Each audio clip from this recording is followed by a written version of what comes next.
Sorting out. Nice little trim, yeah. Yeah, man. Okay.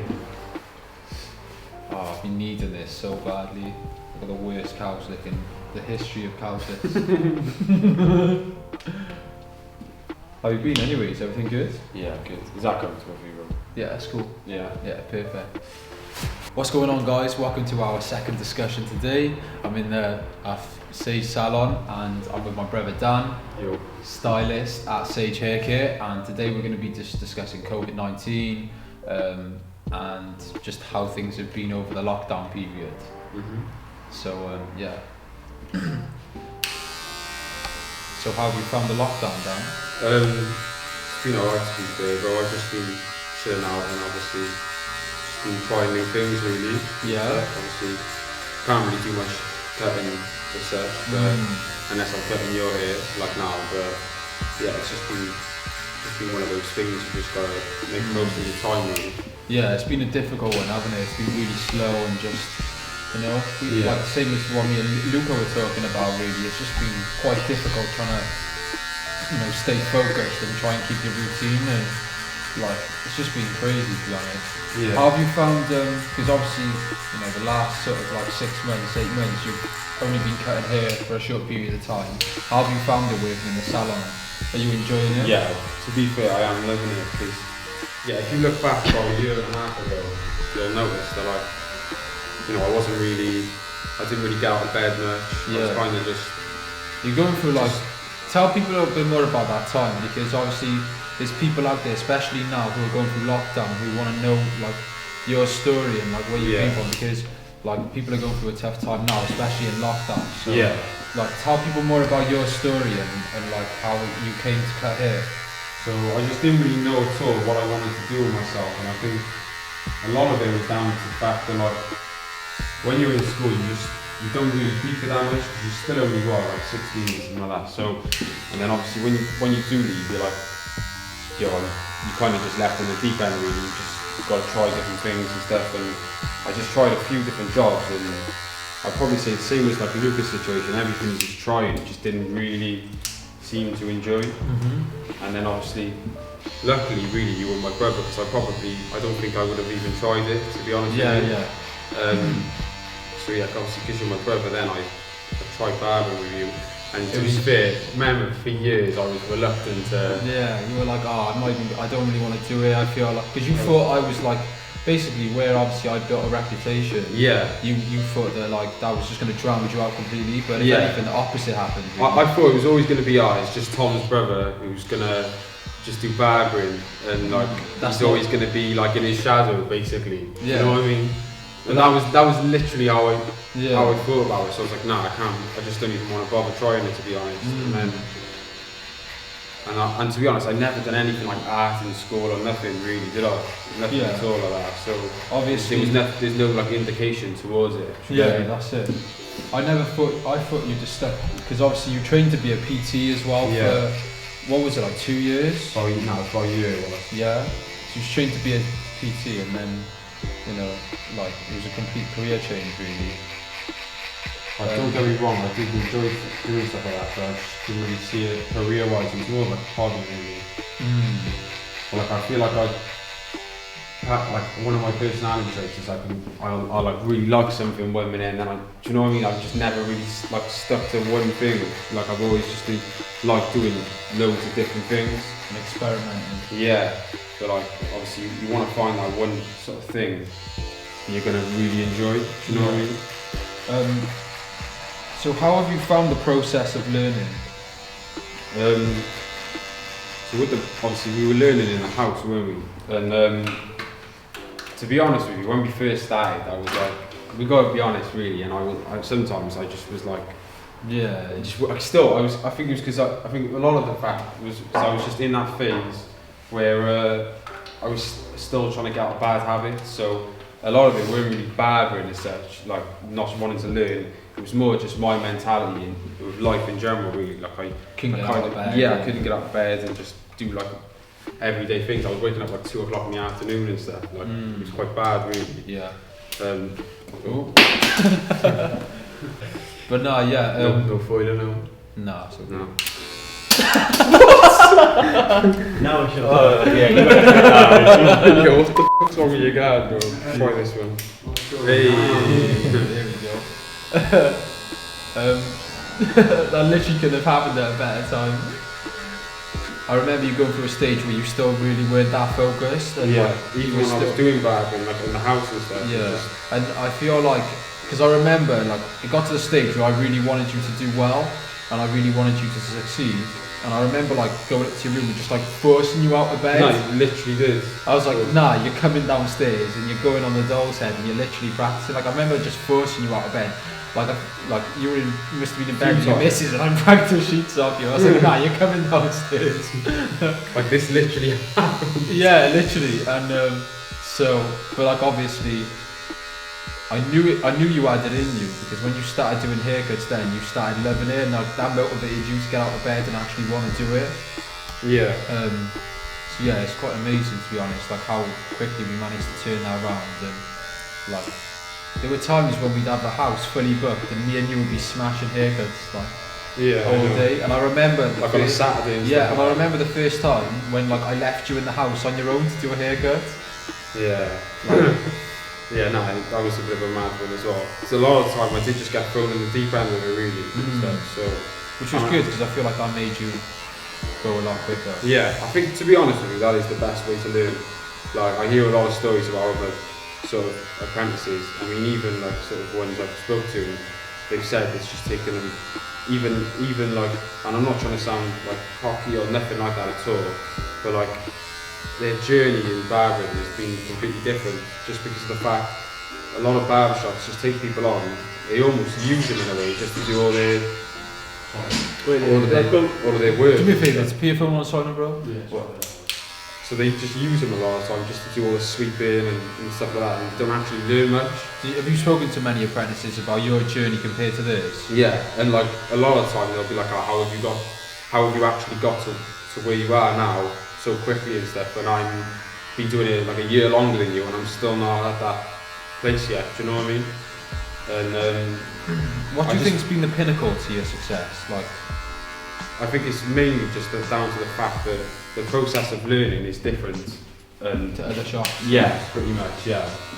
And that's just not, obviously I haven't learned in any other shop, but that's just been hearing about. Yeah, evidence of this, like there. Yeah. You know? Just to the side, yeah. So you think the process of how we break everything down and how we like teach everything like a really structured way, that's what's really helped you to pick it up really fast? Yeah, pretty much. And I think a big part of just the thing is just the fact that I knew as well that for it to be a success here, like I had to be ready realistically. Like we had lockdown, so that didn't help. So I couldn't really cut hair, so I was practicing like on doll's heads and stuff. But like my mentality was like I have to be ready for July when we're open up. You know what I mean? It was in some ways lockdown. The first one was a bit of a blessing because it gave me that little bit longer just to practice and stuff. So it just helped you to yeah, pretty much. Yeah, it just helped me to get better and stuff. It just gave me that bit more time. What do you think working as Sage, how do you think it's helped you to gain a clientele? Like what have been the main things that have helped you to build a clientele and like start earning good money? And like what do you think's helped you with that? Like I would probably say as well, like, and I can't really take any of the credit for this because I didn't really have the input on it. A lot of it's like to do with the branding as well as Sage, like because it's been branded quite well and stuff, people look at it and think, oh, I want to go there for a haircut and stuff. And not just that as well, it's mainly the consultation. So learning about sort of how to, you teach me how to sort of speak to your clients, because that's probably like more than just the haircut itself really. You speaking to your clients and gaining like that sort of rapport with them. It was mad as well. It's funny enough. I went to the dentist the other week and when I went there, like the dentist that I've been going to prior, he kind of just get you in and out in about 20 minutes. He wouldn't really speak to you. Yeah. And I felt as though nothing was like they wouldn't actually do anything. Well, you felt like that by your dentist as well? And as soon as I didn't even mean to go to another dentist, it was just that we weren't available. As soon as I'd done that, the difference was just mad. Like I was being like shown what they were doing, how they were doing it, Really? like and stuff like that. And like we used the same approach in barbering, so we explain, oh right, we're going to do this for you on the side. We're going to use the scissors to blend it in because it creates a better shape and stuff like that. So by breaking the process down, it just made you feel more comfortable going to that person? Pretty much, yeah. And it's just like, you actually know what someone's doing because it's quite a personal thing, a haircut. Like your hair is your pride. Do you know what I'm saying? Yeah, so if your hair looks good, then yeah. You know. So you can just tell like straight away that it's just a better experience, and I think that's what we try to create. It's just a better all-round experience. Yeah. Not just like the haircut. Yeah, having that comfortability of knowing that like whichever barber you go to, or whichever, hopefully in the future salon that you go to, you get the same experience replicated. Yeah. And it keeps the consistency throughout the brand. Like if you buy a Coke on the shelf, you expect to open the Coke and drink it and it tastes the same. Same with like wherever you go, you expect the same sort of like quality. Yeah. Just keeping the consistency and stuff. So like in the future, or like obviously you've been here now for you've been cutting hair for like just less than a year. Like what's your plans for the future? Like where do you see yourself going with it? So for the main time at the moment, when we go back in and stuff, I just want to focus primarily on just still building that rapport with my clients, gaining new clients and stuff, and then maybe in the future, I could have my own franchise of a Sage shop potentially and stuff like that. Yeah, I would say that's probably one of the focuses in the next sort of few years. Yeah. What do you think you'll need to do to be able to prepare yourself for your own salon? So I think what probably be needed, instead of learning about the process of a haircut and consultation, there'll be more of the business side of stuff, so how to actually run a shop and stuff, the background details that people like your employees and your clients don't actually see.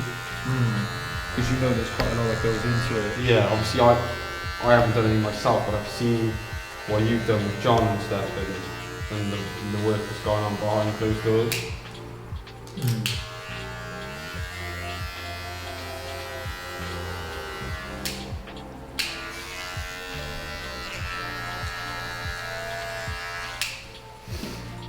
Where do you see Sage going in the next sort of like 3 to 5 years?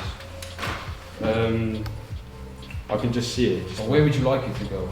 I'd like it so we could have a few shops, definitely. And just sort of, we're kind of just building that sort of, it's almost like not just building like a barber shop, it's just like the branding and like a sort of, almost like a sort of like a culture type of thing. Do you know what I mean? Building a culture behind the brand and stuff. Yeah. Just gonna blend it in, on the sides. What about you? Where do you see it going? Good question, really. As you are the owner.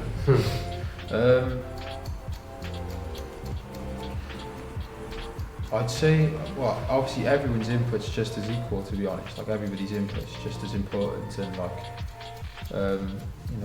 the team is so important. So I think growing a strong team's the starting point. Like growing a strong team of people who want to see the brand grow and want to see it do well, and most importantly, because obviously as the brand grows, everybody can grow and have their own path then and do their own thing. And if you fancy owning a shop, you can have a shop, or if you want to go into education, like that's the plan in the future, to go into education. So obviously just growing a strong team over the next few years.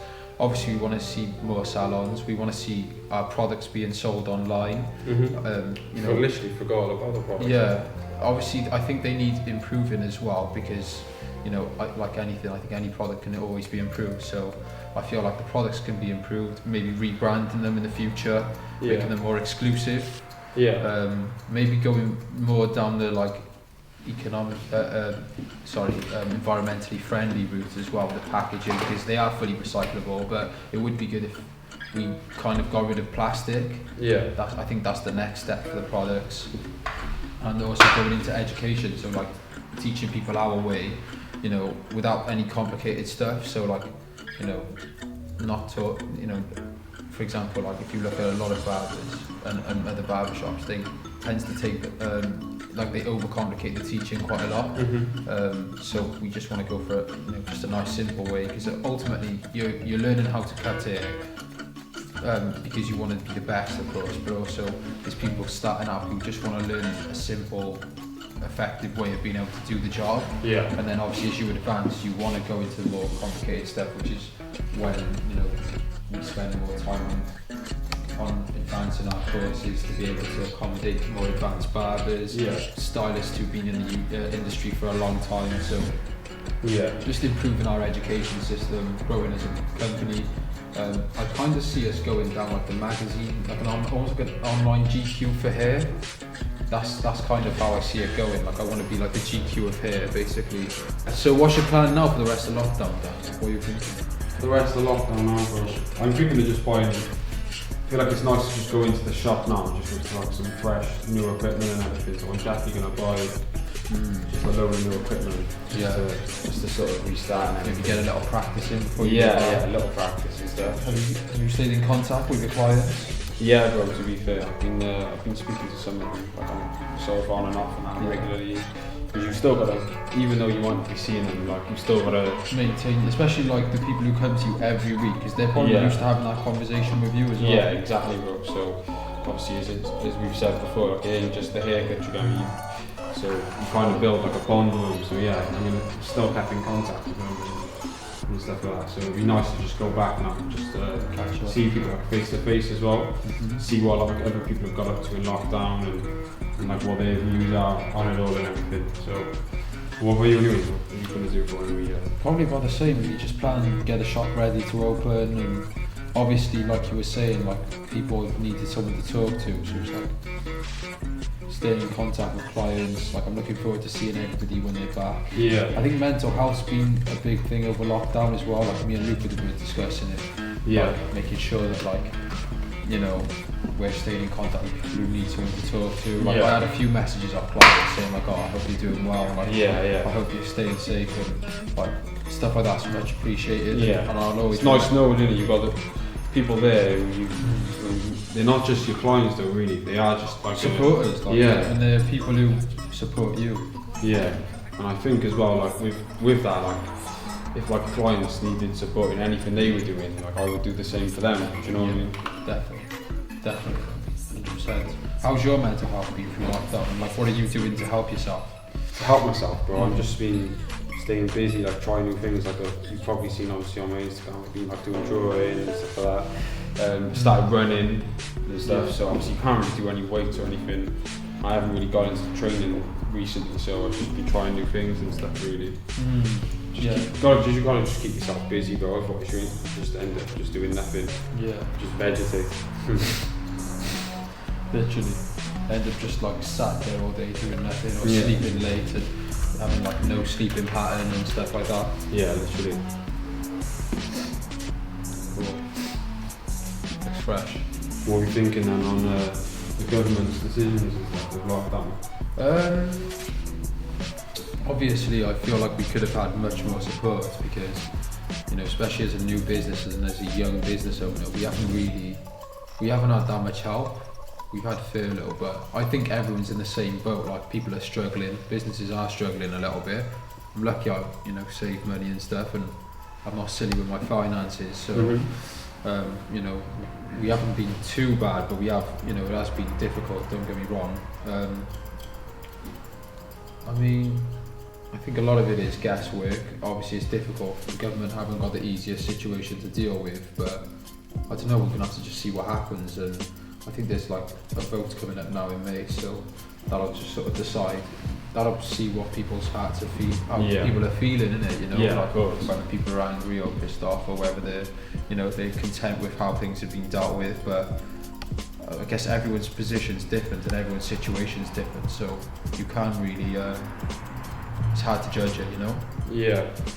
A lot of what I've done research-wise, just been watching loads of obviously if you've watched Good Morning with Piers Morgan when he speaks to all the government power and stuff, so what he says, I feel like he speaks for for everyone really in the UK, because nobody has got that voice to be able to speak up to people. So he's like the only one at the moment actually questioning people and stuff. Like, for He used example, to be quite a like a hated guy, but I feel like a lot of people have actually started to him. actually, definitely, because they're realizing like he just sometimes he just says things how it is. Like sometimes it can come out a little bit like not rude sometimes, but in some occasions it's actually good, because you know he's putting people on the spot and saying, you know, about like Matt Hancock was obviously, you know, how he's sort of gone about like with all the PPE and stuff, like the shortages, and how like he just handled the lockdown in general. Like, I think fair play, he got the vaccine rolling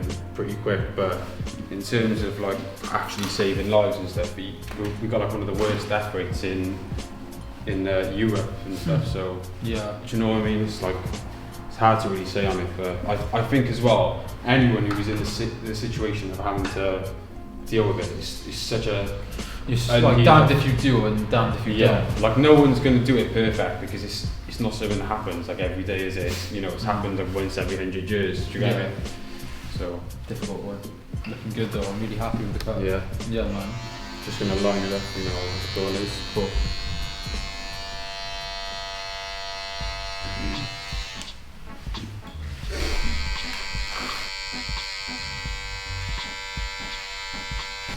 Is that looking better? Yeah. Cool. Perfect. Trying to show you the back and side. Yeah, let's go. Smashed it.